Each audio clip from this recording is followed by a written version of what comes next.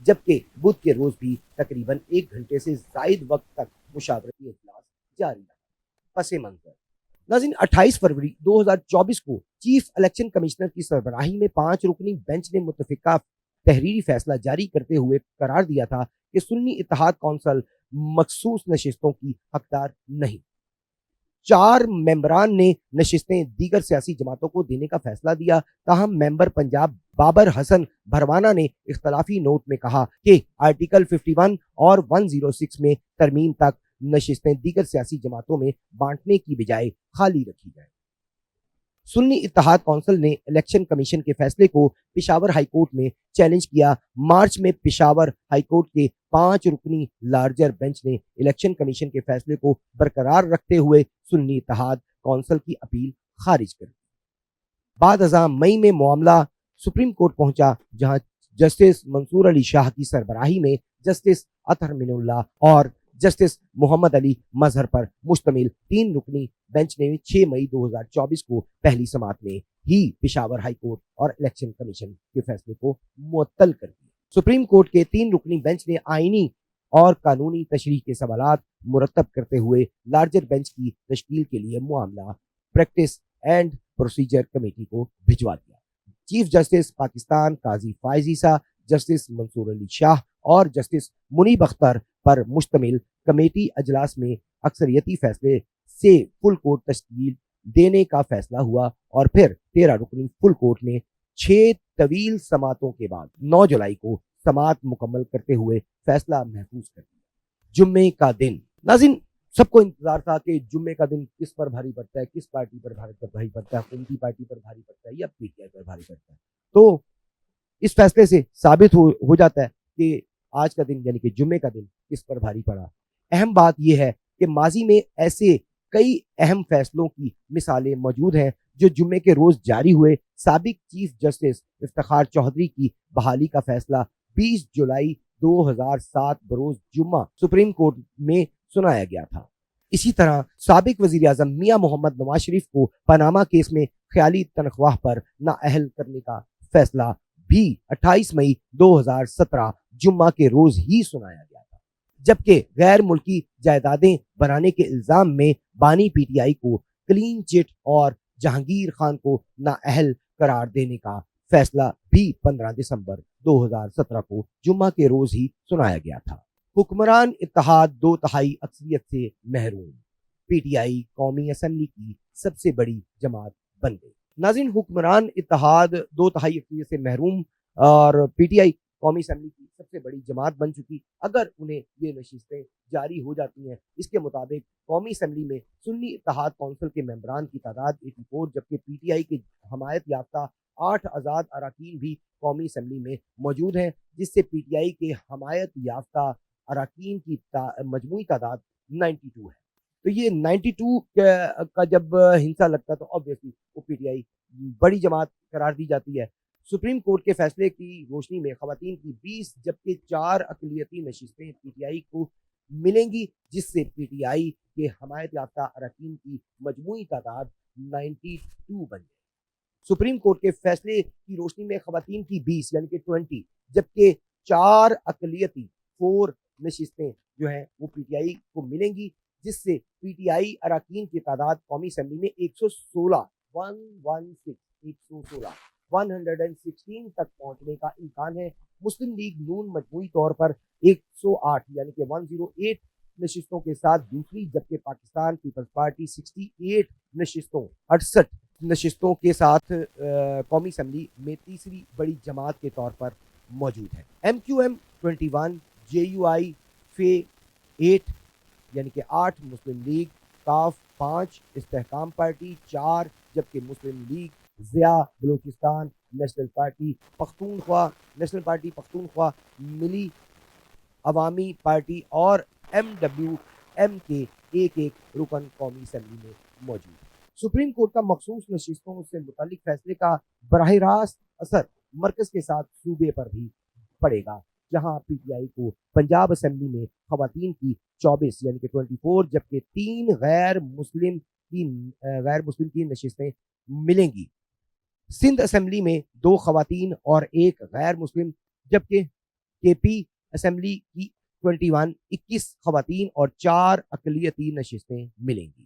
دوسری جانب supreme court فیصلے نے حکومت اتحاد کو قومی اسمبلی میں 2/3 اکثریت سے محروم کر دیا۔ سپریم کورٹ کے فیصلے کی روشنی میں حکومتی اتحادی جماعتوں کے اراکین کی مجموعی تعداد 208 یعنی کہ 208، جبکہ اپوزیشن میں موجود جماعتوں کے اراکین کی تعداد 128 ہو جائے گی، یعنی کہ 128 ہو جائے گی۔ ناظرین، یاد رہے کہ اس فیصلے سے نہ صرف حکومتی پارٹیوں کو فرق پڑے گا، بلکہ اس فیصلے سے جڑے ایک اور بہت بڑی ایکسٹینشن کو بھی فرق پڑ سکتا ہے، یعنی کہ ذرائع کے مطابق ان سیٹوں کا جو تعلق جوڑا جا رہا تھا، جو چیف جسٹس جناب جسٹس قاضی فائز عیسیٰ صاحب کی ایکسٹینشن کے ساتھ بھی جوڑا جا رہا تھا، کہا جا رہا تھا کہ اگر یہ نشستیں پی ٹی آئی کو مل جاتی ہیں تو ان کی جو ایکسٹینشن ہے وہ مشکل میں پڑ جائے گی، خطرے میں پڑ جائے گی، یعنی کہ انہیں ایکسٹینشن نہیں مل سکے گی اور انہیں اپنی میعاد جو مدت میعاد ہے ان کی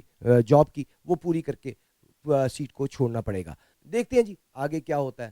دیکھتے رہیے multi news network channel, اور جن دوستوں نے ابھی تک سبسکرائب نہیں کیا سبسکرائب کر کے ہمارا ساتھ دیجیے۔ اپنا بہت سا خیال رکھیے گا اس چینل کا بھی۔ اللہ حافظ۔